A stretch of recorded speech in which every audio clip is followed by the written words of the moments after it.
এই জন্য পৃথিবীর মুসলমান, আমাদের কোনো আকীদা নতুন নয়। আমাদের কেউ যদি জিজ্ঞাসা করে যে আলা হাজরাতের পূর্বে আপনারা ছিলেন না, আমি তাদেরকে বলতে চাই, মিশরের মাটিতে জামে আজহার নামটা শুনেছেন বাবা? এই জোরে বলেন, পিছেকার ভাই শুনেছেন? জামে আজহার মিশর, আজ থেকে কম বেশি 1200 বছর পূর্বে ওই মাদ্রাসাটা তৈরি হয়েছে। এই জামে আজহার মিশরের আকীদা কি আপনারা জানেন? সুন্নি আহলে সুন্নাত ওয়াল জামাতের যে আকীদা, জামে আজহার মিশর মাদ্রাসারও সেই আকীদা। সুবহানাল্লাহ বলেন। তো 1200 বছর পূর্বে আমাদের মাদ্রাসা আছে। আর সবচাইতে কামাল কথা হচ্ছে, সবচাইতে গভীর কথা হচ্ছে, নবী মুস্তাফা রওজার উপরে যে সবুজ গম্বুজ দেখার জন্য ইমানদার লালাইতো, নবী পাকের রওজার উপরে ওই সবুজ গম্বুজ তৈরি করনে ওয়ালা আহলে সুন্নাত ওয়াল জামাত সুন্নি মুসলমান ছিলেন। এইজন্য আমরা নতুন দল নয়। আর আমরা চ্যালেঞ্জ করে বলতে চাই, সুন্নি জামাত ইংরেজদের একটা টাকা খেয়েছে, কোন মাইলাল প্রমাণ করে দেখ, তাকে 10 লক্ষ টাকা পুরস্কার দেওয়া হবে। আর আহলে হাদিসরা কি খেয়েছে, দেওবন্দিরা কি খেয়েছে, 3 মিনিটে শুনেন বাবা। আহলে হাদিসদের কিতাবটির নাম হচ্ছে হায়াত ও বাদাল মামাত। এই কিতাবের মধ্যে আহলে হাদিসদের ইমামরা লিখেছে যে আমরা ইংরেজদের দালালি করতাম, ইংরেজদের গোলামি করতাম, ইংরেজদের টাকা খেতাম। আহলে হাদিসদের কিতাব ইসমাইল দেহলভি এক রোজার মধ্যে লিখেছে যে ইংরেজদের সাথে জিহাদ করা হারাম, বরং মুসলমানের প্রতি জরুরি। কেউ যদি ইংরেজদের সাথে জিহাদ করে তো মুসলমান যেন ইংরেজদের পক্ষে হয়ে তাদের সাথে জিহাদ করে। তাহলে যেই ব্যক্তির ফতোয়া হলো ইংরেজদের সাথে জিহাদ করা হারাম, এরা যদি ইংরেজদের দালাল না হয় তো ইংরেজদের দালাল কে হবে? কথা বলেন। দেওবন্দিদের কিতাব মাকালেমাতুস সাদরাইনের মধ্যে লেখা আছে, দেওবন্দ মাদ্রাসার শিক্ষক আশরাফ আলী থানভীকে মাসে ইংরেজদের পক্ষ থেকে 600 টাকা করে বেতন দেওয়া হতো, যাতে ভুলভাল কিতাব লিখে আল্লাহ নবীর গুস্তাখি করে মুসলমানের মধ্যে ফিরকা তৈরি করে। তবে আমি প্রমাণ করছি, দিলকে হাজির করে কথাগুলি শুনেন বিরাদর ইসলাম। আহলে হাদিস বিদাতি জামাত, দেওবন্দি বিদাতি জামাত, তবলিগি জামাত হচ্ছে বিদাতি জামাত। বিদাতি কাকে বলে?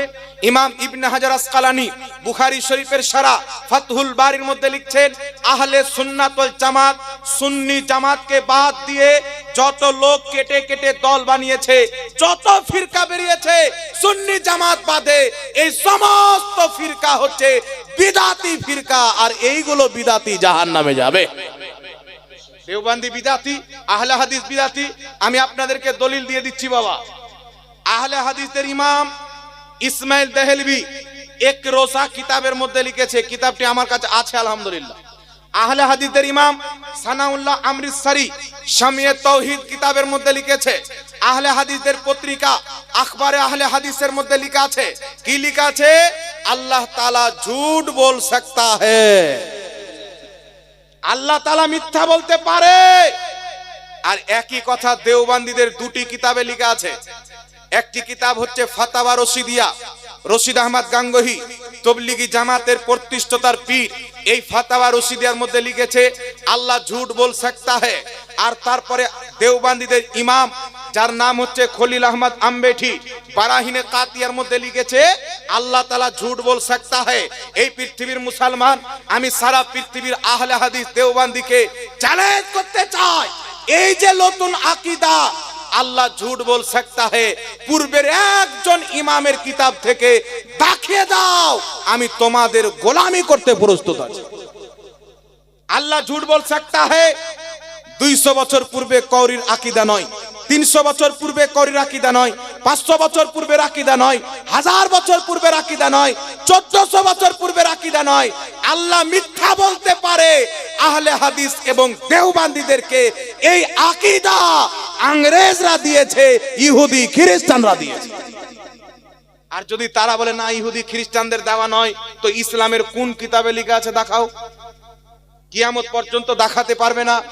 এই জন্য আপনাদেরকে বলতে চাই বাবা, এই একটি নতুন আকীদা তৈরি করলো, তারপর চলে আসেন 1450 বছর নবী মুস্তাফা থেকে কোরআনের দেওয়া আকীদা, হাদিসের দেওয়া আকীদা হচ্ছে মিথ্যা আল্লাহর কুদরতের অন্তর্ভুক্ত নয়। মিথ্যা বলা পাপ, মিথ্যা হচ্ছে নাপাক জিনিস, মিথ্যা হচ্ছে আইব, মিথ্যা হচ্ছে নিকৃষ্ট ব্যক্তির অভ্যাস। আর নিকৃষ্ট ব্যক্তির অভ্যাস এইব ত্রুটি আল্লাহর কুদরতে থাকতে পারে না। এইজন্য ইমাম তাহাবী রাহমাতুল্লাহ আলাইহি আজ থেকে কম বেশি 1250-1300 বছর পূর্বে আকীদাতুত তাহাবীর মধ্যে লিখেছেন, কেউ যদি বলে আল্লাহ মিথ্যা বলতে পারে সেই ব্যক্তি কাফির হবে, মুসলমান থাকতে পারে না। ইমাম ফখরুদ্দিন রাজি তাফসিরে কবিরের মধ্যে লিখেছে, কেউ যদি বলে মিথ্যা আল্লাহর কুদরতের অন্তর্ভুক্ত সেই ব্যক্তি কাফির হয়ে যাবে, মুসলমান থাকতে পারে না।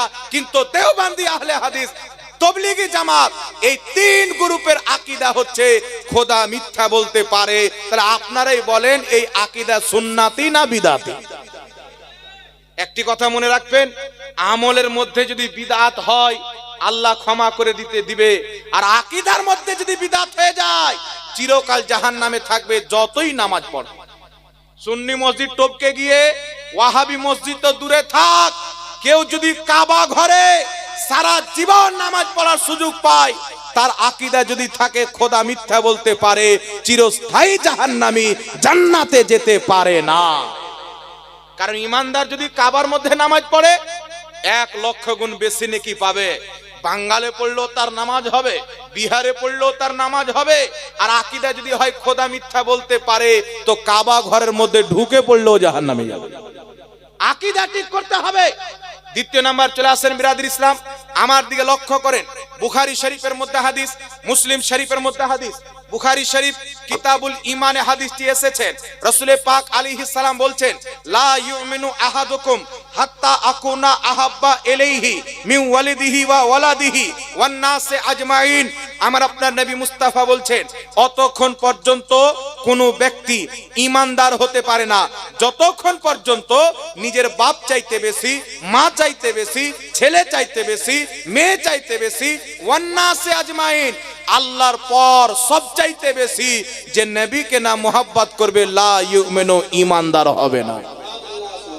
কিন্তু আহলে হাদিসদের ইমাম, দেওবন্দীদের ইমাম, তবলিগি জামাতের ইমাম ইসমাইল দেহলভি তাকওয়াতুল ঈমানের 51 পৃষ্ঠার মধ্যে লিখছে, নবীর সম্মান বড় ভাইয়ের সমতুল্য করতে হবে, বেশি করা যাবে না। তাহলে এই যে আকীদা নবীর সম্মান বড় ভাইয়ের মতো করতে হবে, পৃথিবীতে কোন কিতাবে আছে? কত বছর পুরাতন আকীদা। ইংরেজদের হুকুমতের পূর্বে পৃথিবীর কোন মুসলমানের এই আকীদা ছিল না। আগে চলেন পৃথিবীর মুসলমান আমার আপনার নবী মুস্তাফা কি বলেছেন। কিতাবটির নাম মুসনাদে বাজ্জার। ইমাম বাজ্জার সহিহ সনদে হাদিস নিয়েছেন, ক্বালা রাসূলুল্লাহ সাল্লাল্লাহু আলাইহি ওয়াসাল্লাম, আল আম্বিয়া ওয়া আহইয়াউন ফি কুবুরিহিম ইউসাল্লুন। আমার আপনার নবী মুস্তাফা বলছেন, প্রত্যেক নবী নিজের কবরে জিন্দা, তারা নিজের কবরে নামাজ আদায় করে। নবীগণ কবরে জিন্দা নামাজ আদায় করে। আর রাসূল পাক বলছেন সহিহ মুসলিমের মধ্যে সহিহ হাদিস, মারারতু আলা মুসা ওয়া হুয়া ইউসাল্লি ফি কবরিহি, আমি মুসা নবীর কবরের পাশে দিয়ে গেলাম, দেখলাম মুসা আলাইহিস সালাম নিজের কবরে কায়েমুন ইউসাল্লি, দাঁড়িয়ে দাঁড়িয়ে নামাজ পড়ছেন। যেমন জীবিত ব্যক্তি রুকু করে, জীবিত ব্যক্তি কিয়াম করে, জীবিত ব্যক্তি কোমা করে, জীবিত ব্যক্তি কাদা করে, তেমন ভাবে মুসা আলাইহিস সালাম নিজের কবরে নামাজ পড়ছেন। ওয়াহাবিরা বলছেন নামাজ পড়ছেন দাঁড়িয়ে, তাহলে তো সহা শরীরে জিন্দা প্রমাণ হবে। তার জন্য লিখছে সালাতের মানে এখানে নামাজ নাই, দুয়া আছে। যে সালাতের মানে এখানে নামাজ নাই, সালাতের মানে এখানে দুয়া রয়েছে। তো দুয়া করলে কি হবে? কায়েমুন ইউসাল্লি, দাঁড়িয়ে দাঁড়িয়ে দুয়া করছেন, তো দাঁড়ানো তো প্রমাণ হলো। তাহলে এখানে তো মানতে হবে যে সহ শরীরে নবীগণ জিন্দা আছে। তাই ইমাম কাজী আয়াদ রাহমাতুল্লাহ আলাইহি আশ-শিফা কিতাবের মধ্যে লিখতেছেন, নবীগণ কবরে সহ শরীরে জিন্দা, তাদের মওত কিছু সময়ের জন্য আসে, তাদের আত্মা আবার দেহের মধ্যে ফিরিয়ে দেওয়া হয়। এর কারণে নবীগণের ইন্তিকালের পর তাদের স্ত্রীকে বিয়ে করা হারাম। নবীদের ইন্তিকালের পর তাদের সম্পদ বন্টন হয় না, কারণ তেমন যারা দুনিয়াতে জিন্দা ছিলেন তেমনি নবীগণ নিজের কবরেও জিন্দা আছে। কথা বুঝতে পারছেন কি পারেন না বাবা? এই জন্য ইমাম নববী রাহমাতুল্লাহ আলাইহি শারহে মুসলিমের মধ্যে লিখেছেন, আর রাসূল পাকের সহিহ মুসলিমে হাদিসও আছেন, আল্লাহর নবী বলছেন, আমি মুসা নবীকে দেখলাম তালবিয়া পাঠ করছিলেন, লাব্বাইক লাব্বাইক আল্লাহুম্মা লাব্বাইক লা শারিকা লাকা লাব্বাইক। এই হাদিসের ব্যাখ্যায় শারহে মুসলিমের মধ্যে ইমাম নববী বলছেন, নবীগণ ইন্তিকালের পর হজের মাসে নিজের কবর থেকে বেরিয়ে হজ করতে আসে। তাই আলা হযরত হাদিসের আকীদা বয়ান করতে গিয়ে বলছেন, তু জিন্দা হে ওয়াল্লাহ, তু জিন্দা হে ওয়াল্লাহ, মেরে চশমে আলম সে ঝুক জানে ওয়ালে।